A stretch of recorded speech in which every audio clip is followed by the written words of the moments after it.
잉글랜드 청교도 목사였던 존 플라벨이라는 분이 있습니다. 그분이 한 설교에서 교회의 위기에 대해서 혹은 위기의 교회에 대해서 이렇게 말했습니다. 교회가 죽기 전에 너무 빨리 매장하지 마십시오. 포기하기 전에 그리스도께서 어떻게 그의 솜씨로 일하시는지 잠잠히 지켜보십시오. 덤불이 모두 불 속에 던져진 것 같으나 타지 않습니다. 왜냐하면 그 속에 거하시는 주님의 선하신 뜻 때문입니다. 플라벨은 주께서 세우신 교회가 멸망하지 않을 것을 알고 있었고 따라서 절대로 포기하지 말라고 가르쳤습니다. 그러니까 플라벨 목사님은 교회의 영광스러움을 알았어요. 교회가 위기를 겪고도 영광스럽다는 인식에는 변함이 없었던 거예요. 자, 그러면 제가 여러분에게 질문하겠습니다. 여러분은 여러분의 교회와 이 시대의 교회가 정말로 영광스럽다고 생각하십니까?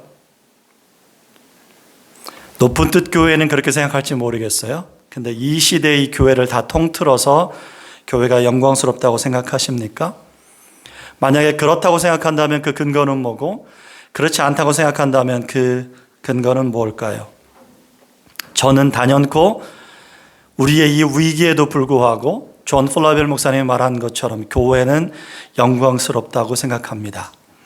그리고 교회가 영광스러운 수많은 이유가 있지만 제가 오늘 한 가지만 생각해 보려고 합니다. 오늘 본문을 읽었는데 이 본문에서 사도 바울은 이방인들이 교회에 속하게 된 것에 영광스러움을 말합니다.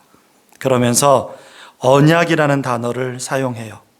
그들은 본래 약속의 언약에 대해서 외인들이었으나 이제는 외인이 아니라 언약 공동체 안에 들어왔다고 말씀합니다. 하나님께서 창세 전부터 언약을 맺으셨고 창조 후에는 그 언약에 따라서 그의 백성에게 사랑을 베푸셨어요. 하나님의 인자하심과 구원하심과 보호하심은 무조건 하나님의 언약에 따른 것이었습니다. 하나님이 약속하셨기 때문에 그 약속을 지키셨고 그 약속 안에서만 하나님의 구원하심과 인자하심과 보호하심은 허락되었습니다. 그런데 사도 바울은 이 편지를 받는 모든 성도가 이제 이 언약 안에 들어와서 하나님의 은혜와 보호하심을 받게 되었다고 선포합니다. 그리고 그로 인해서 그들의 신분이 영광스럽다고 말합니다. 그러니까 본문이 말하는 말씀은 다음과 같습니다. 교회는 하나님의 영광스러운 언약의 기초 위에 세워진 언약 공동체이므로 영광스럽습니다. 교회가 언약 공동체라서 영광스럽다. 이 말이 의미하는 구체적인 의미가 무엇일까요? 그리고 교회가 그렇게 영광스럽다면 우리는 어떻게 이 영광을 누리고 보존할 수 있을까요? 여러분과 제가 오늘 생각하며 대답해야 될 질문입니다. 오늘 저는 성경 본문을 강해하는 전형적인 설교를 하지 않을 겁니다.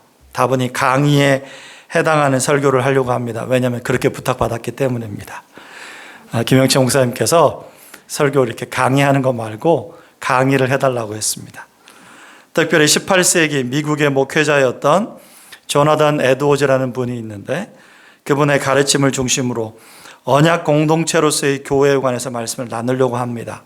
그러나 비단 한 사람의 사상이 아니고요. 철저하게 성경에 근거한 신학이기 때문에 제가 그저 신학교 강의를 한다고 여기지 마시고 성경을 가르쳐 준다는 마음으로 귀 기울여 주시기를 바랍니다. 자, 먼저 에드워즈가 가르쳐 주는 언약 공동체로서의 교회를 잘 이해하려면 그가 목회했던 시대의 역사적인 배경을 아는 것이 필요합니다.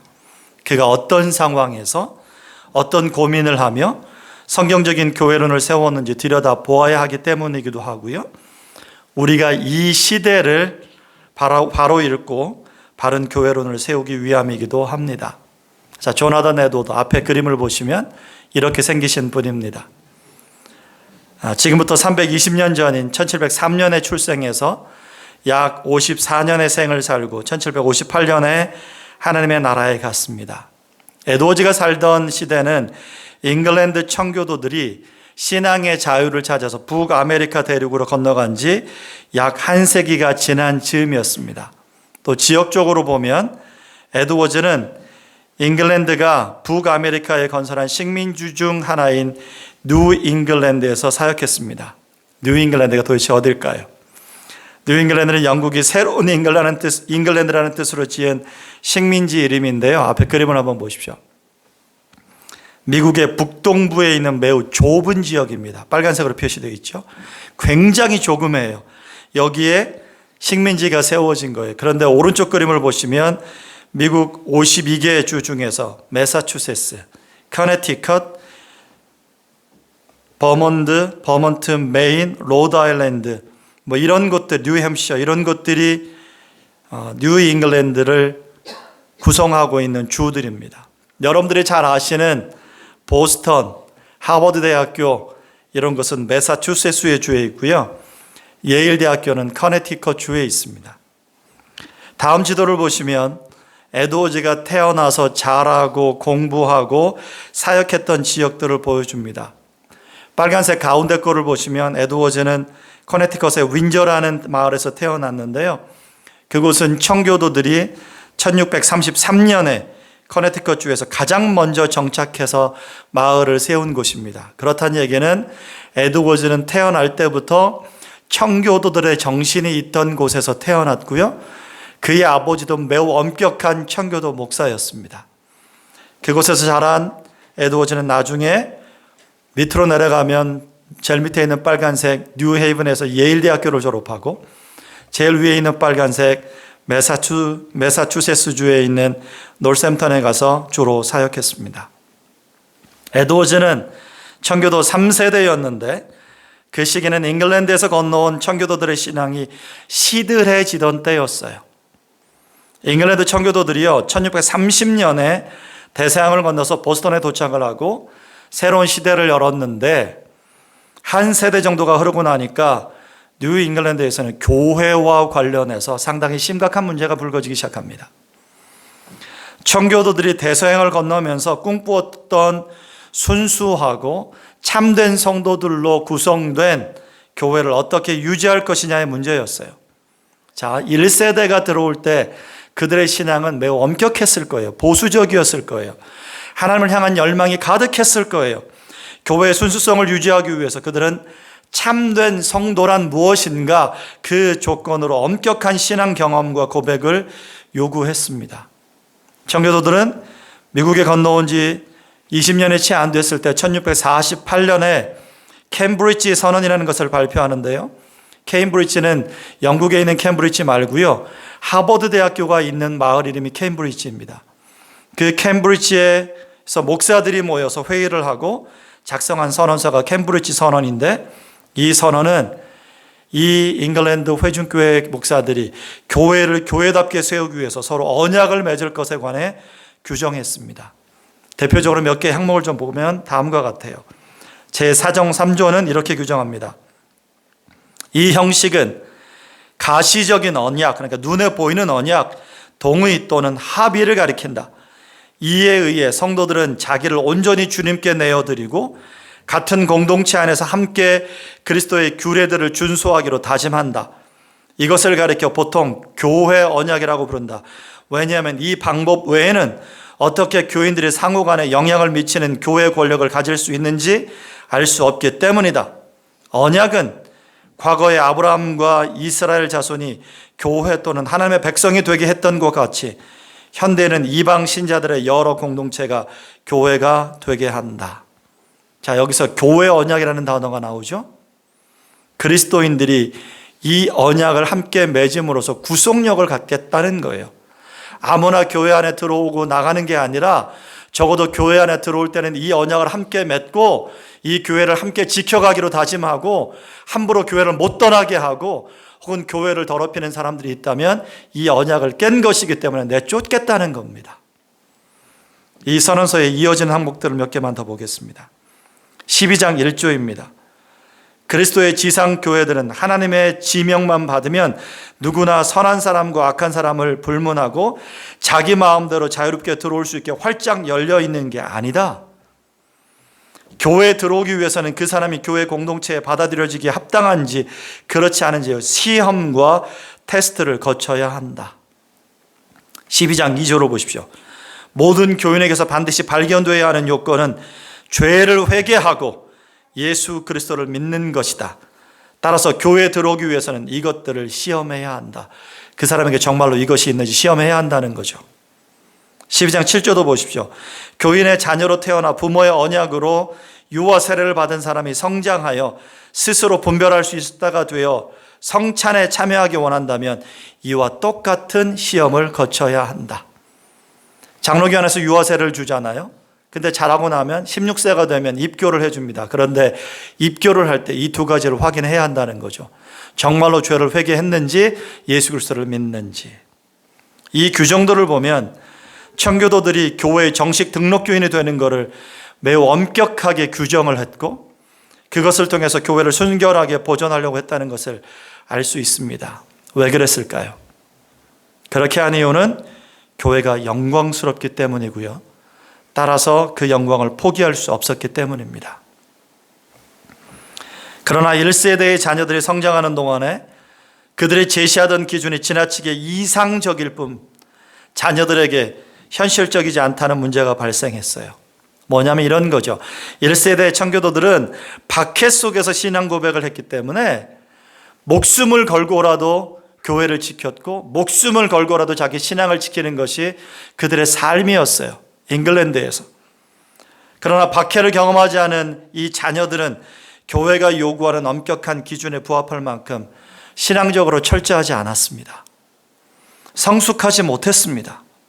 그러니까 교회 안에서 참된 성도됨 혹은 교인의 자격 이런 것들에 관해서 매우 현실적인 문제가 제기된 겁니다.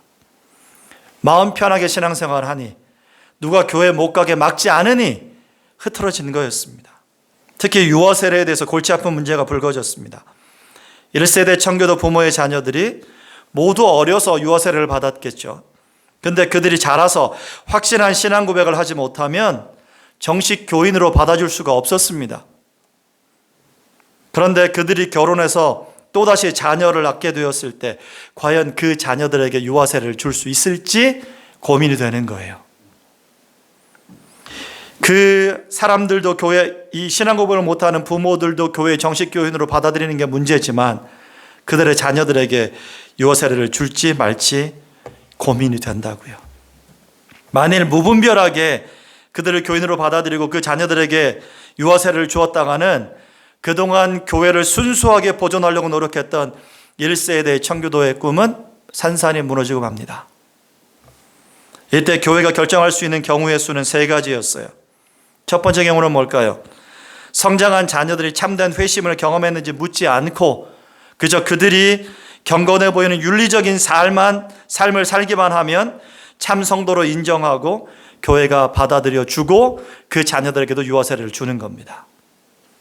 그렇게 되면 교회는 즉시 그 순수성을 잃어버리게 될 겁니다.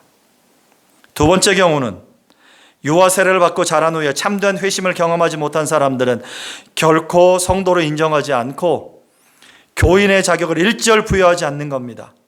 그리고 그 자녀들에게도 유아 세례를 주지 않는 겁니다. 그렇게 되면 참된 성도됨이 엄격하게 제한돼서 교회의 순수성을 보존할 수 있을지는 모르겠지만 점차 교인 수가 줄어들게 될 것을 염려했습니다. 세 번째 대안은 바로 타협안이겠죠. 적당히 어느 선을 정하는 겁니다. 그래서 1657년부터 목사들이 모여서 이 문제를 논의하기 시작했고요. 서로 한치의 양보도 없는 대립을 보이다가 드디어 1662년에 어떤 타협안을 내는데 그 타협안이 뭐냐면 소위 말하는 중도 언약 혹은 과도 언약이라고 하는 타협안입니다. 중도 언약이라는 게 뭐냐면 과도기에 있는 사람과의 언약이라는 뜻입니다. 교회 안에 들어온 것도 아니고 안 들어온 것도 아니고 교인인 듯 교인 아닌 교인 같은 너 이런 거죠. 이 중도 언약의 조항들 가운데 가장 중요한 5번째 조항은 이렇게 규정합니다. 앞에 한번 보십시오. 회심하지 않은 교인은 중도적인 교인 자격을 유지하는 대신 성찬에 참여할 수는 없으며 교회 선거에도 참여하지 못한다. 단 그들의 자녀는 유아 세례를 받을 수 있는데 그렇게 하기 위해서는 복음의 기본적인 진리들에 동의하고 자기가 속한 지역교회의 치리에 복종하기로 서약해야 한다. 두 가지를 타협했습니다. 일단 신앙 고백을 못하면 정식 교인으로 받아주지 않는 거예요. 그러면 그는 성찬에 참여하지 못하고 투표도 못하고 임직을 할 수도 없습니다. 그러니까 이건 엄격하게 제한한 것처럼 보입니다. 대신 타협안은 뭐예요? 그들의 자녀에게 유아 세례는 주겠다는 겁니다. 이렇게 타협한 건 뭐냐면 그 당시에는 대가족 사회였잖아요. 할아버지 할머니의 신앙이 있으니까 할아버지 할머니에게서 신앙교육을 받을 수 있다라고 하는 핑계거리로 이 타협안을 만들게 되었습니다.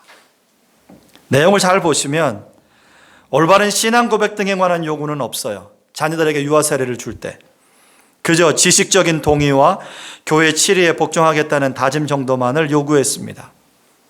그렇게 해서 준교인 자격을 부여하는 거죠. 그나마 다행인 것은 바른 신앙 고백을 하신 부모에게 성찬에 참여할 자격을 주지 않은 겁니다. 신앙 고백을 하지 않으면서도 그리스도와 연합으로 누리는 이 영광스러운 성찬에 참여한다는 건 있을 수 없으니까요. 어쨌든 이로써 교인의 자격과 참된 성도됨에 관한 문제를 그저 대충 해결한 것처럼 보입니다. 그러나 이 중도 언약이요 모든 교회에게서 환영받거나 인정받은 것은 아니었을 거예요. 왜요? 목사님들 가운데 엄격한 분들이 계시지 않았겠습니까?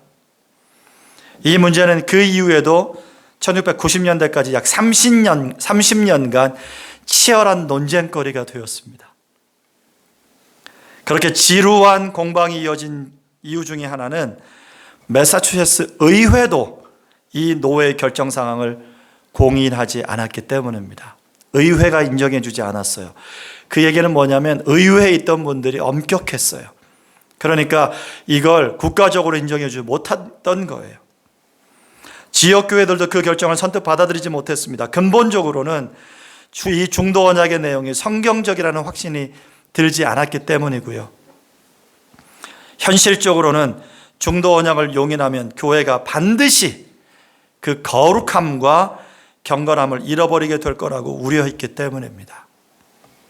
다시 말하면 참된 성도됨의 기준이 흐려지고 아무나 교회 안에 들어올 수 있게 된다는 것이 그들의 가장 큰 두려움이었습니다.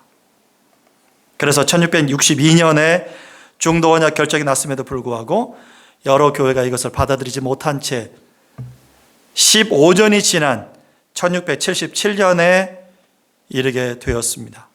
그리고 그때서 비로소 의회가 이것을 공식적으로 인정했습니다. 그런데 그 사이에 교회들 사이에서 더 큰 문제가 생겨났어요. 중도 언약만 봐도 크게 환영을 받지 못하는데 더 급진적인 사람들이 나타난 거예요. 뭐냐 하면 조나단 에드워즈의 외할아버지였던 솔로몬 스토다다라고 하는 분이 있는데 그 당시 매사추세츠에서 이 서부 매사추세츠의 교황이라고 불리던 분입니다. 어느 정도의 영향력 있는 분인지 알겠죠? 교황이라고 불렸다면. 그런데 이분이 유아 세례를 받고 성장해서 교회 안에 있는 사람이라면 그가 비록 회심하지 않아도 성찬에 참여할 수 있다고 선언해 버렸어요. 중도 언약은 성찬에 못 참여하잖아요. 그런데 이분은 성찬에 참여할 수 있다고 주장했어요. 그분의 논리는 뭐냐면 성찬이 회심하게 해주는 수단일 수도 있다는 거였습니다. 성찬에 계속 참여하다 보면 회심에 이를 수도 있지 않겠느냐. 원래 성경이 우리에게 가르쳐 주는 건 그건 그리스도와 연합한 사람들 은혜를 지속적으로 누리는 수단으로 주신 거예요. 그런데 회심하지 않은 사람이 성찬에 참여해서 회심할 수 있다고요? 말도 안 되는 주장을 한 거죠. 그렇게 함으로써 스토다드는 이제 교인의 자격 요건에 대해서 가장 진보적인 주장을 하는 사람이 되었어요. 근데 그가 누구라고요? 에드워즈의 외할아버지라고요. 이런 일련의 과정이 약 40년간 진행된 다음에 1703년에 에드워즈가 출생했습니다. 그리고 그는 얄궂게도 자기 외할아버지가 심우하던 교회에서 심우합니다. 할아버지가 돌아가시자마자 그 교회의 담임 목사가 되어 이어갑니다. 자, 가장 진보적이었던 외할아버지를 이어서 담임 목사가 된 상황이 참으로 얄궂은데 그 상황에서 에드워즈는 어떤 선택을 했을까요? 에드워즈는 외할아버지와 달랐습니다. 그는 그동안 점차 느슨해졌던 교인의 자격 요건을 옛 청교도들의 정신으로 회복시키고 싶었어요. 에드워즈가 목회를 시작한 지 약 2년 후인 1731년에 그의 교회에서 간통 사건이 발생했습니다. 이 사건이 있은 직후에 에드워즈는 베드로전서 2장 9절을 본문으로 설교하는데 너는 택한 족속의 그 본문입니다. 제목은 그리스도인 택하신 세대라고 하는 제목이었어요. 이 설교에서 에드워즈는 이 간통 사건을 간접적으로 언급하면서 교회가 어떤 존재이고 얼마나 영광스러워야 하고 따라서 교회에는 반드시 참되고 거룩한 성도들만 속해야 함을 역설했습니다. 그리고 그 간통을 저지른 두 사람을 권쟁했습니다. 에드워즈가 생각하는 교회는 또는 성경이 우리에게 가르쳐주는 교회는 어떤 목사가 자기의 뜻에 따라서 자기의 마음대로 특정 지역의 사람들을 모아서 설립하는 정도의 기관이 아닙니다. 또는 각 사람이 자기 마음에 드는 것을 찾아서 방문하기만 하면 받아주는 것도 아닙니다. 그게 교회가 아니라고요. 교회는 하나님께서 세상을 만드시기 전에 성부와 성자 사이에 맺으신 언약에 따라서 세워진 공동체입니다. 이것을 쉽게 설명드리겠습니다. 앞에 한번 보십시오. 창세전에 성부 하나님이 성자 그리스도와 언약을 맺으셨는데 이것을 가리켜서 구속 언약이라고 부릅니다. 하나님이 세상을 만드실 작정을 하실 때부터 예수 그리스도를 통하여 세상을 구속하시겠다는 작정을 하셨다는 겁니다. 이 구속 언약에 의해서 세상은 만들어지는 겁니다. 이 언약의 당사자는 성부 하나님과 성자 예수님입니다. 이 언약에 따라 신자들이 이미 영원전에 예수 그리스도에게 주어지도록 택함을 받았고요. 그리스도께서는 영원전에 신자들의 구원자로 택함을 받고 지명되셨습니다. 참 이상하죠? 세상에 아직 사람이라는 존재가 있지 않아요. 그런데 세상이 창조되기 전부터 하나님과 예수 그리스도 안에는 이 작정과 언약이 이미 맺어졌다고요. 그러니까 쉽게 말하면 우리가 구원을 예정받았다고 말할 때 그건 영원전에 창세전에 성부와 성자께서 세우신 이 언약 안에서 예정받은 것입니다. 그리고 이 구속 언약의 근거에서 성부 하나님께서 교회와 언약을 맺으셨는데 그 언약을 가리켜서 은혜 언약이라고 부르는 겁니다. 다음 페이지에 있는. 또는 예수 그리스도가 그의 백성들 또는 신부와 맺으신 언약이기 때문에 결혼 언약이라고 부릅니다. 결혼 언약. 사실 하나님께서 세상을 창조하신 목적은 하나님께서 영광을 받으시는 것인데 이 목적을 위해서 하나님께서 창조하신 주된 창조 대상이 누군가 보니까 예수 그리스도를 위해 선택된 배우자, 곧 교회라는 거죠. 말하자면 하나님께서는 이 교회를 모으시고 순결하게 보존하셔서 종말에 예수 그리스도의 신부로 주려고 계획하셨습니다. 그러니까 창세기 1장을 보시면 하나님의 창조 기사를 보실 때 하나님께서 가장 주목하는 사람들은 그의 택한 아담과 하와이고요. 성경의 제일 마지막인 요한계시록 19장을 보시면 그 교회가 영광스럽게 순결한 신부가 되어서 다시 오실 예수 그리스도와 혼인잔치를 하는 것으로 성경은 끝이 납니다. 하나님의 창조 목적과 예수 그리스도의 재림의 목적이 하나로 이어지고 있는 거죠. 하나님의 창조의 주된 대상 누구라고요? 그의 아들의 신부로 주실 교회라고요. 그러므로 창세전에 언약으로 계획하신 교회가 언약 공동체라는 이름을 가지고 있을 때 얼마나 영광스럽고 아름다운지 생각해 보세요. 세상에 사람이 아직 창조되지 않았던 때에도 이미 하나님의 마음에 교회가 있었으므로 교회는 영광스럽습니다. 또 교회는 하나님께서 가장 사랑하시는 예수 그리스도의 신부로 정해진 존재이므로 영광스럽습니다. 세상 그 누가 가장 아름답고 가장 영원하시고 가장 아름다우신 그 예수 그리스도의 신부로 정해지겠습니까? 더 나아가서 교회가 영광스러운 또 다른 이유가 있습니다. 앞서 말씀드려도 예수 그리스도와 교회가 맺은 언약을 은혜 언약 또는 결혼 언약이라고 한다면 교회는 이 언약과 관련해서 무언가 의무가 있어야 되잖아요. 결혼을 하면 의무가 있어야 되잖아요.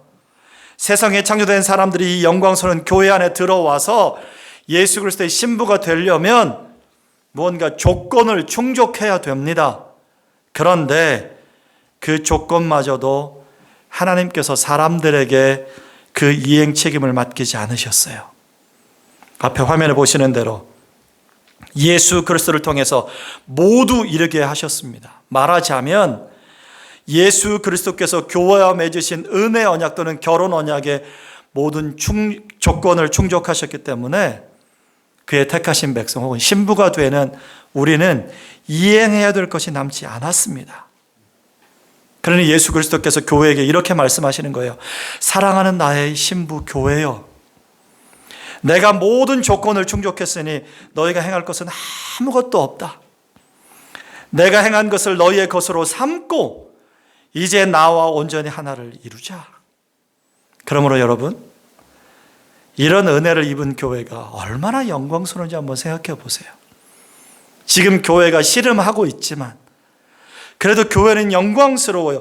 예수 그리스도께서 공적인 분으로서 창세 전부터 미래의 온 교회를 그 그리스도 안에 담고 계셨고 교회의 이름을 마음에 새기셨고 교회를 대표하셨기 때문에 하나님께서 예수 그리스도에게 주시는 모든 복이 그리스도와 하나 된 교회에게 주어졌습니다. 말하자면 이렇게 설명할 수 있어요. 은혜의 언약 안에서 교회가 누리는 복이 있잖아요. 자, 쉽게 설명하면 이런 거죠. 여러분 맨날 하나님 앞에 복 받는다 그러죠. 우리는 하나님의 은혜를 받는다고 그러죠. 하나님께서 우리에게 자비하시다고 그러죠. 인자하시다고 그러죠. 그렇게 누리는 모든 복은요, 그리스도가 언약의 조건을 다 성취하셔서 성부 하나님에게서 얻으신 모든 유익 안에서 우리가 그리스도와 친밀하게 연합되고 교제할 때 그것을 즐거움을 얻는다는 뜻입니다. 다시 말하면 예수 그리스도가 그 복을 받아서 우리에게 주시는 거예요. 이건 매우 중요합니다. 하나님이 다이렉트로 우리에게 주시는 게 아니고요. 하나님이 반드시 그리스도를 통하여 우리에게 주시는 것이고 그리스도가 이 모든 언약의 조건들을 성취하심으로써 하나님에게서 받아내셨습니다. 그리고 그것을 우리와 연합하신 상태에서 교회에게 주시는 것입니다. 그래서 교회는 예수 그리스도와 연합하여 그리스도의 신부가 되고 그 신부의 자격으로 이 모든 복을 거저 받음으로 영광스럽습니다. 자, 그렇다면 예수 그리스도께서 모든 조건을 충족하셨고 우리를 거저 받아주신다고 하니까 그냥 우리는 그저 아무렇게나 교회에 들어가면 되고 누구나 이 영광스러움을 누릴 수 있는 걸까요? 그렇지 않아요. 성경이 가르치는 바에 의하면, 그리고 성경에 따라서 에드워즈가 가르친 바에 의하면 교회에 들어가는 사람에게는 반드시 요구되는 바가 있습니다. 그건 곧 예수 그리스도께서 이루신 것을 자기 것으로 믿는 겁니다. 다시 말하면 예수 그리스도 안에서 옛 자아가 죽고 다시 사는 사람들만 이 교회에 들어갑니다. 옛 모습을 가진 채로 그리스도와 연합할 수 없어요. 죄에 대하여 죽고 의에 대하여 살아야 그리스도와 연합할 수 있습니다. 진짜 그리스도인만 교회 안에 들어간다는 의미이고요. 비슷한 흉내를 내는 사람은 교회 안에 있는 것 같으나 사실은 교회에 들어오지 못한다는 의미입니다. 그래서 에드워즈는 그가 종종 자기의 신학적인 단상들을 적어놓은 노트가 있었는데 그걸 신학 묵상집이라고 하거든요. 거기에서 교회에 속한 사람들이 어떤 사람인들인지 이렇게 적어놓았습니다. 성경에서 교회라 함은 틀림없이 실제로 또는 적어도 외적으로나 외관상 하나님의 백성 또는 그리스도의 백성들을 의미한다. 특정한 교회는 하나님을 예배하고 섬기기 위해 함께 모인 하나님의 백성의 무리를 의미한다. 그러므로 참된 교회 또는 참된 하나님의 교회라는 억구에 대해 내가 생각하는 것은 실제로 하나님의 백성과 그리스도의 백성 또는 성도들인 사람들 또는 외적인 하나님의 백성 또는 하나님의 백성으로 보이는 외적인 모습을 정말로 가진 사람들, 그래서 기독교의 판단에 의해서나 복음의 법칙에 따라 그렇게 보이거나 존중받거나 여겨지는 사람들이다.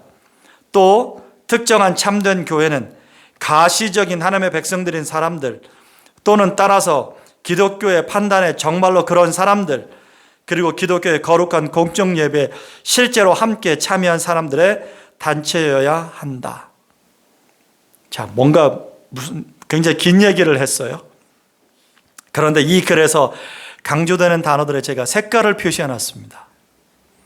복음의 법칙, 외견상, 외적으로, 실제로, 정말로 그렇게 보이는 이런 단어들입니다. 다 이게 뭘 의미할까요? 에드워즈가 생각하기에 교회는 정말로 그리고 실제로 하나님의 백성들로 구성된 교회입니다. 다시 말하면 가짜로가 아니라 실제로 하나님의 백성으로 보이는 사람들로 구성된 교회입니다. 그리고 그리스도인은 정말로 그리스도인으로 보이는 사람들, 그리고 참된 그리스도인들, 또는 외적으로 믿음의 고백을 소유하고 가시적인 삶과 대화에서 외적인 거룩함을 소유한 사람들입니다. 여기 보니까 외견상, 외적으로, 가시적인 이런 단어들이 많이 나오는 것으로 볼 때 꼭 겉으로 그런 체 하기만 하면 된다는 의미처럼 보일 것 같은데 그게 아닙니다. 마음속에 있는 신앙이 겉으로 실제로 드러나야 된다는 의미입니다. 그래서 누가 봐도 겉으로 실제로 정말로 그리스도인으로 보이는 사람들. 참된 성도는 세례를 받고 교회 안에 들어갈 때 하나님께 헌신하기로 신실하게 그리고 온 마음으로 서약을 하잖아요. 성도들 앞에, 목사님 앞에 선서합니다. 그런데 그건 그가 평생 거룩한 삶을 살기로 서약하는 거잖아요. 그렇다면 성도는 실제로 그러한 삶이 드러나게 살기 위해 매 순간 노력해야 합니다. 그리고 엄밀하게 말하면 신앙을 고백하고 삶이 변화되는 것이 보여서 적어도 3년 이상 지난 사람들에게 세례를 줬습니다. 우리 믿음의 선배들은. 자기의 믿음을 고백한다고 말한 정도가 아니라 일정 기간 동안에 그 삶의 변화를 추적한 다음에 세례를 줬다고요. 에드워즈가 지금 그 얘기를 하는 겁니다. 그러므로 에드워즈는 성도라는 이름을 아무에게나 쉽게 붙여주지 않았습니다. 복음의 법칙에 따라서 그의 신앙을 점검하려고 했습니다. 지적으로 복음의 진리에 동의하거나 심지어 입술로 신앙을 고백하는 것만으로 부족했다는 거죠. 그 사람에게서 정말로 성도의 모습이 드러나는지 확인하려고 했습니다. 그런 모습이 확인되어야 세례를 주고 교인의 자격을 부여할 수 있는 거죠. 그러니까 에드워즈는 영적으로 느슨해져 가고 있던 잉글랜드의 교회들의 정체성을 다시 회복시키기 위해서 무던히 애를 썼던 거예요. 한 사람이 교회에 들어오려고 할 때, 또는 교회가 어떤 사람을 교회 안에 받아들일지 판단할 때에는 그 사람이 복음을 믿는지 반드시 점검해야 했습니다. 복음의 진리를 믿는다는 건 이런 거예요. 구원이 실제로 존재한다는 걸 믿고 그리스도께서 꼭 구세주가 되셔야 한다는 필요를 믿고 오직 그리스도로만 구원이 충분하다는 사실을 믿고 그 밖에 이것들과 관련된 다른 진리들도 다 믿고 그리고 자기의 삶에서 그것을 살아내는 것을 복음을 믿는다라고 말했습니다. 환상을 보는 것, 특별한 체험을 하는 것 다 필요 없어요. 내 속에 하나님이 나를 사랑하는 것 같아요. 내가 은혜를 받은 것 같아요. 그런 감정들 다 필요 없어요. 정말로 믿음이 있어야 하고 그것을 삶으로 살아내야만 했습니다. 교회는 이것을 점검하여 한 사람에게 세례를 주거나 또는 유아 세례를 받고 자란 사람들에게 입교를 허락하는 겁니다. 그러므로 그 대상자가 이 조건을 갖추었는지를 점검하기 위해 반드시 3가지를 그들은 점검했습니다. 자기가 죄인이라는 사실을 진심으로 깨닫고 고백하는가? 그게 첫 번째. 두 번째는 예수 그리스도와 그의 복음에 대한 진실한 믿음이 있는가? 그리고 세 번째, 그리스도 안에서 죄에 대하여 죽고 의에 대하여 살게 됐으므로 평생 순종하는 삶을 살기로 서약할 뿐만 아니라 그렇게 살아가는가. 이 점에 대해서 에드워즈가 이렇게 말했습니다. 앞에 스크린을 보시면 가시적인 기독교회는 다음과 같은 전제 위에 세워집니다. 즉 가시적인 교회의 지체들은 비가시적인 교회의 지체들입니다. 가시적인 교회라는 건 지금 여러분 이렇게 보이는 이런 교회를 가시적인 교회라고 합니다. 비가시적인 교회는 그리스도 안에서 영적으로 함께 연합되어 있는 모든 시대와 공간을 초월한 교회를 가리키는 거고요.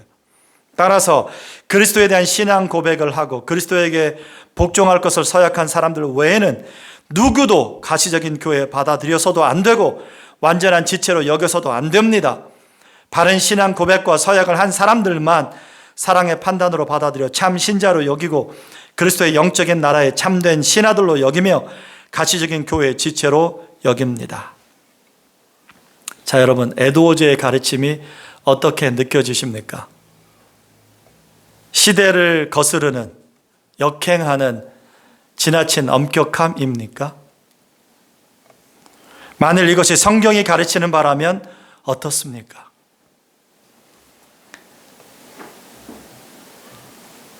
성경의 가르침이라면 반드시 따라야겠지만 이 시대처럼 융통성과 인간적인 사랑을 가르치는 세대에서는 에드워즈가 가르친 이 가르침이 절대로 환영받지 않습니다.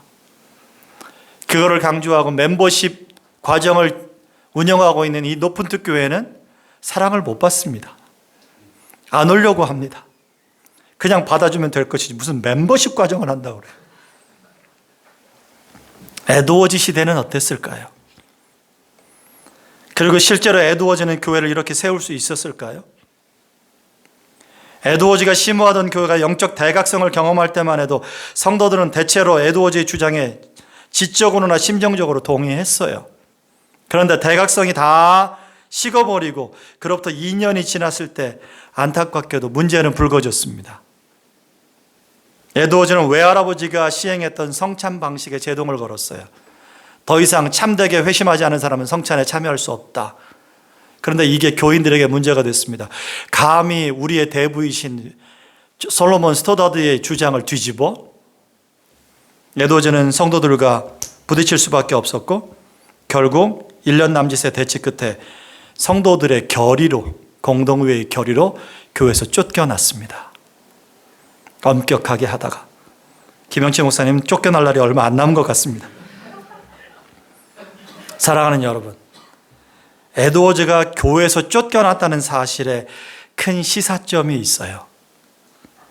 영광스럽고 아름다워야 하는 교회가 언약 공동체로서의 정체성을 지키기가 그토록 어렵다는 겁니다. 엄격하게 성경의 가르침을 시행하려고 하면 수많은 도전들이 들어오고 사랑이 없다고 말하고 정말로 그래야 되느냐고 말하고 왜 남들은 다 그렇게 안 하는데 너희만 그렇게 하냐라고 수많은 비난의 화살들이 들어옵니다. 그러면서 점점 교회는 영광을 포기하는 거죠. 우리는 어떻게 해야 할까요?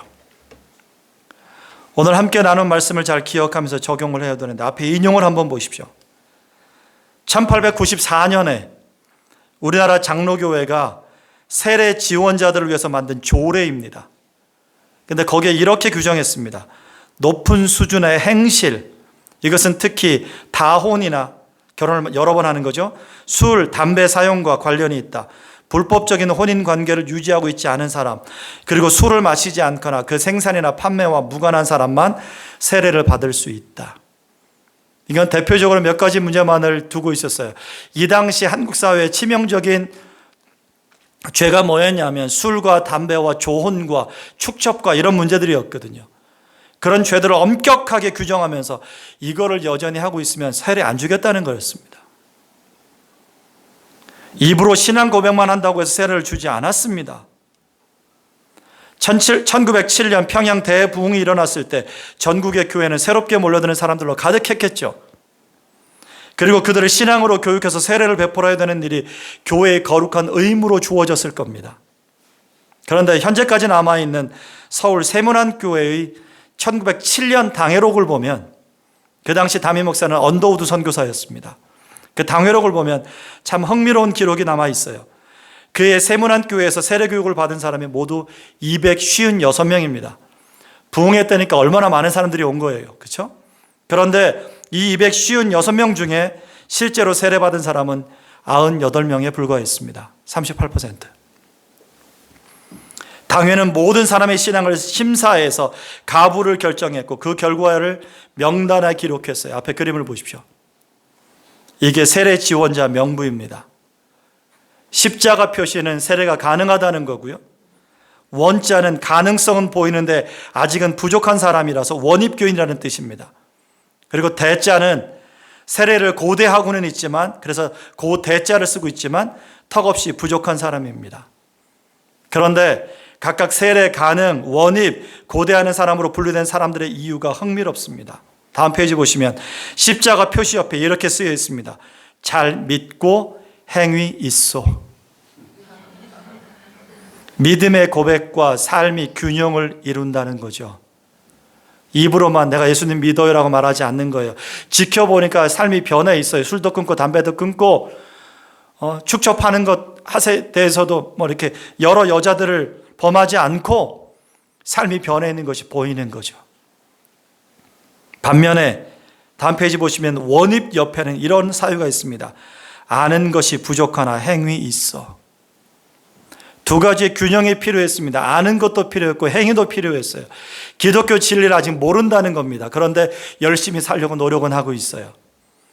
윤리적인 것만으로는 아직 안 된다는 겁니다. 복음의 진리를 알고 믿는 게 필요하다는 거죠. 마지막 페이지를 보십시오. 대자 옆에는 이런 사유가 있습니다. 죄를 알지 못하오. 아는 것이 부족하고 주의를 온전히 지키지 못함. 죄를 모른답니다.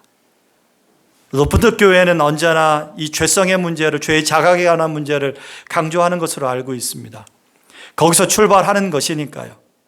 청교도들은 하나님께서 우리에게 회심의 은혜를 부으시기 전에 반드시 준비시키시는 작업이 뭐냐면 우리로 하여금 율법을 통하여 겸손을 배우게 하시고 자기 죄를 깨닫게 하신다는 거거든요. 근데 죄를 알지 못한다면 이 사람은 회심하지 않은 거죠. 아는 것도 부족하고 주일도 지키지 않으면 볼 것도 없는 거고. 세문안 교회는 사람들이 몰려들어서 반갑기는 했지만 또 그들을 사랑하기는 했지만 함부로 교인의 자격을 부여하지 않았습니다. 지금부터 100년 전의 일입니다. 우리나라의 일입니다. 그렇게 해서 교회의 영광스러움과 순결을 지키려고 했던 겁니다. 이제 우리에게 거룩한 부담이 남아 있습니다. 교회가 얼마나 영광스러운지에 대해서 긴 시간을 말씀드렸어요. 이 말씀을 상기하셔야만 합니다. 교회는 하나님께서 창세전에 그리스도와 맺으신 구속 언약과 그리스도 안에서 맺으신 은혜 언약으로 불러 모으셔서 그리스도와 하나가 되게 하신 하나님의 백성들입니다. 그래서 영광스럽습니다. 또 교회는 구속 언약과 은혜 언약 안에서 풍성한 유익을 그리스도 안에서 누리고 있기 때문에 영광스럽습니다. 그러므로 이토록 영광스러운 교회 안으로 한 사람을 받아들일 때 신중하게 분별해야 되고요. 그 당사자도 깊이 인식해야 합니다. 비록 우리 눈에 보이는 이 가시적인 교회 안에 위선적인 그리스도인들이 여전히 숨어 있어도 또는 그럴 가능성이 매우 크므로 더더욱 교인의 자격을 엄격하게 제한하고 교인들에게 언약의 중요성을 일깨워야 한다는 거죠. 높은 교회가 아무리 멤버십 과정을 진행하고 거기서 분별하여서 교인의 자격을 부여해도 그 안에도 위선자가 있을 거라고요. 그 안에도. 하물며 그런데 이것을 이런 점검 없이 아무나 당신 우리 교회 교인입니다라고 인정해 준다면 이 교회가 사랑 많은 공동체처럼 보일지는 모르지만 그렇게 착각할지는 모르지만 교회의 영광스러움과 거룩함과 순결함은 잃어버릴 겁니다. 사랑하는 여러분, 영광스러운 언약 공동체라는 교회의 정체성을 지키시기 바랍니다. 여러분이 공부하는 당신이 오해하는 하나님의 사랑이라는 책의 내용을 기억해 보십시오. 사랑을 인간적인 기준으로 착각하지 말라고 합니다. 오히려 하나님의 기준으로 그 사랑을 이해하라고 합니다. 부디 높은 교회는 많고 많은 교회들 중에 교회인 듯 교회 아닌 교회 같은 교회 말고 정말로 영광스러운 언약 공동체로서의 아름다운 교회로 세워져 가시기를 예수님의 이름으로 간절히 축원합니다. 기도하겠습니다.